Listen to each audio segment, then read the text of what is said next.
Good morning, everybody. Welcome back to Cilinix Crypto. Hope you're all doing great, and welcome to this new video here on XRP this Saturday morning for me.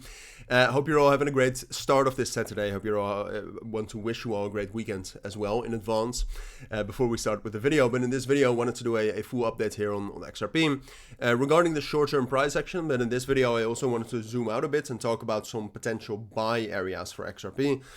Because, I mean, honestly, XRP is just very, very stable and therefore also a bit boring, right? And being boring as a crypto is not necessarily bad. I mean, I've said this before, but if you zoom all the way out and you check where XRP right now is in terms of price compared to the beginning of December and the end of November, there's almost no altcoin that's looking this great, right? So in that sense, there's plenty of reasons to be bullish on XRP, but I think most of you will agree with me when I say that the last couple of weeks have been very boring. I mean, obviously last weekend we had that XRP ETF headline that sparked some momentum, but ultimately that just turned into a fake out. And that means that right now, basically since Tuesday, the 22nd of April, we've been in this range right here. This range right here, and there's no real momentum for a breakout and also no real momentum for a breakdown, right? So XRP is just incredibly stable, and this level for me in terms of risk reward, talking about buying XRP, just isn't worth it to me, because let's assume you're going to buy this range, right? So we're ranging right now between 2.26 2.28. That's the main resistance. And then the main support at this point of time is between 2.18 and 2.15. Let's keep it at that. Let's keep it simple. So if you're going to calculate the risk would be a drop down to our next support level at 2.05. That's about a 7% drop. And a potential reward, which seems very difficult to reach right now, given the fact that XRP doesn't really have momentum, which we do need to eventually break out and to reach the next price target. But the potential reward would also be like 9%. So then the risk reward, sure, it's over 1, but it's not amazing, right? There's much better areas, buy areas that I think you need to wait for.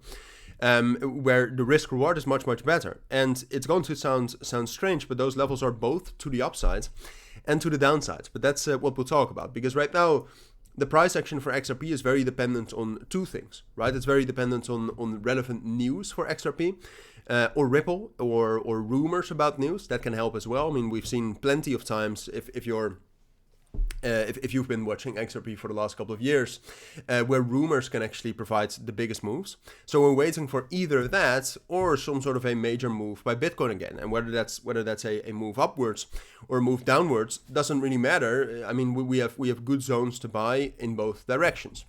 Now, like I said, short term, what I expect from XRP is just stability. All right, and my bias on the markets as a whole are still quite bullish.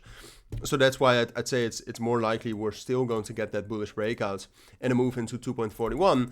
And that's also my first buy area. That would just be after a breakout above 2.28, 2.26 with volume. And then you might say, well, then how can the risk reward be better then? And I'll tell you why. I mean, if you buy after 2.28, 2.26 has been broken, the risk is much lower, right? Because the risk is that we drop down below the support level and you will just close when we do, which will, at max be at like minus 3%, because it's unlikely that XRP is going to have a massive breakdown where you cannot close earlier. And then the potential reward is already towards 6%, right? So then you're getting towards a risk reward of 2.0.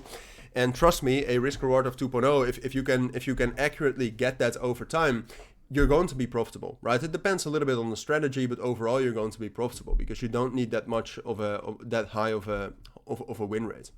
So that's an opportunity. And then when we're talking about downwards momentum, right? Or downwards price action, if Bitcoin starts to fall, there's a couple of levels where I'd be interested in, 2.05 and $2 being the first one, right? So that's just the range lows. I would say it depends on the context. It depends on how much Bitcoin is falling, but I would say this is the normal support level to buy: 2.05, 1.99. All right, and then when we're talking about lower, let's say we're getting some very bearish news, I would aim for 1.65, 1.6 again, right, to fill that, to test that weak low right here, to dive into a very strong high time frame support level, So those would be my buy zones to the downside. But like I said, given my bias on the markets as a whole right now, I'm still more focused on that on that breakout buy up here. But I'll keep you updated on that. I think hopefully for now that's valuable and you can do something with that. But that's what I wanted to say for now. So I'll be back tomorrow. I want to wish you all again a great weekend. Take care and bye.